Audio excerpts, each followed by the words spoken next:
Halo semuanya, Assalamualaikum warahmatullahi wabarakatuh. Sebelumnya terima kasih banyak kepada Bapak Armin selaku mentor. Perkenalkan, nama saya Guntur Indrayadi. Saya CPNS Angkatan 37 kelas Kabupaten Malinau. Pada hari ini, saya akan memberikan penjelasan yang bertema mengenai jabatan pimpinan tinggi pada jabatan PNS. Sebagai seorang ASN, tantangan yang dihadapi dalam mencapai tujuan tersebut semakin banyak dan berat, baik berasal dari luar maupun dalam negeri yang menuntut ASN Indonesia untuk meningkatkan profesionalitasnya dalam menjalankan tugas dan fungsinya, serta bersih dan bebas dari korupsi, kolusi, dan nepotisme.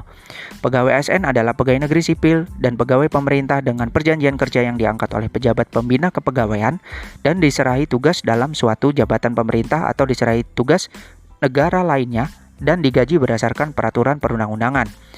Untuk menghasilkan pegawai ASN yang profesional memiliki dasar etika profesi, bebas dari intervensi politik, bersih dari praktik korupsi, kolusi, dan nepotisme. Pengelolaan ASN diatur dalam manajemen ASN. Manajemen ASN lebih menekankan kepada pengaturan profesi pegawai sehingga diharapkan akan tersedia sumber daya ASN yang unggul dan selaras dengan perkembangan zaman. Berdasarkan jenisnya, pegawai ASN terdiri atas dua. Yang pertama adalah pegawai negeri sipil dan yang kedua adalah pegawai pemerintahan dengan perjanjian kerja. Pegawai negeri sipil atau PNS itu merupakan WNI yang memenuhi syarat tertentu, diangkat sebagai pegawai ASN secara tetap oleh pejabat pembina kepegawaian untuk menduduki jabatan pemerintahan dan memiliki nomor induk pegawai secara nasional. Sedangkan P3K adalah WNI yang memenuhi syarat tertentu yang diangkat berdasarkan perjanjian kerja untuk jangka waktu tertentu dalam rangka melaksanakan tugas pemerintah sesuai dengan kebutuhan instansi pemerintah dan ketentuan perundang-undangan. Jabatan pimpinan tertinggi terdiri atas tiga. Yang pertama adalah pimpinan tinggi utama, kedua madya, ketiga pratama, di mana dalam peraturan pemerintah nomor 11 tahun 2017 tentang manajemen pegawai negeri sipil yang ditandangani oleh Presiden Joko Widodo pada 30 Maret 2017 juga mengatur tentang masalah pangkat dan jabatan, di mana PNS diangkat dalam pangkat dan jabatan tertentu pada instansi pemerintah. Jabatan PNS terdiri atas jabatan administrasi, jabatan fungsional, dan jabatan pimpinan tinggi. Untuk jabatan pimpinan tinggi dalam pengisian jabatannya, itu yang pertama adalah untuk jabatan tinggi utama dan madya, biasanya itu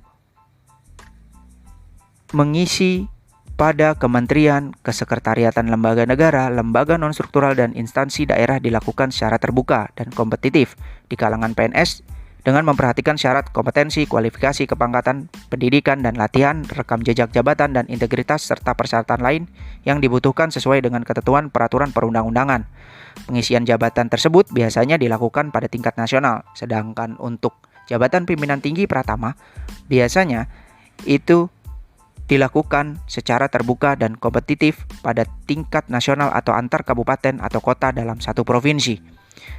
JPT utama dan JPT madya tertentu dapat diisi dari kalangan non-PNS dengan persetujuan Presiden yang pengisiannya dilakukan secara terbuka dan kompetitif.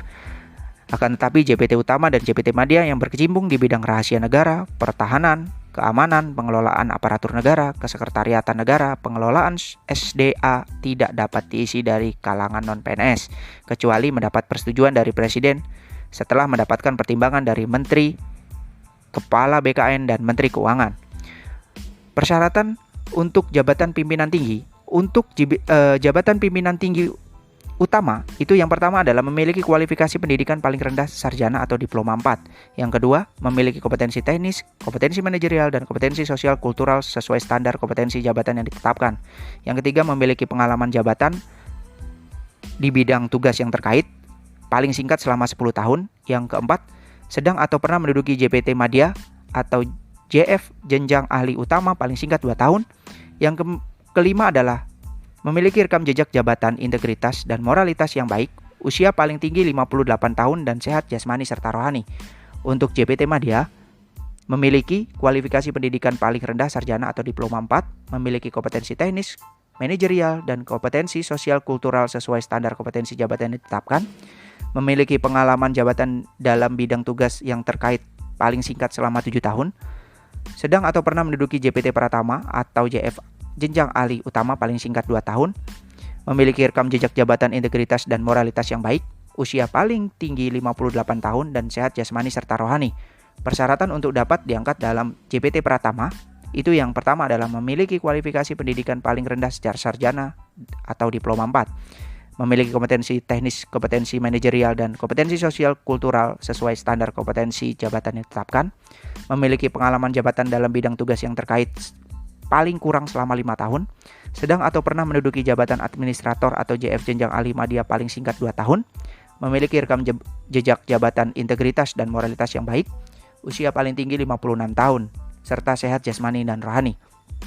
Tahapan pengisian JPT itu terdiri dari perencanaan, pengumuman lowongan, pelamaran, seleksi, pengumuman hasil seleksi, dan penetapan, serta pengangkatan. Di mana perencanaan pengisian JPT itu meliputi penentuan JPT yang akan diisi, penyusunan dan penetapan jadwal tahapan pengisian JPT, penentuan metode seleksi dan penyusunan materi seleksi, serta penentuan sistem yang digunakan pada setiap tahapan pengisian JPT.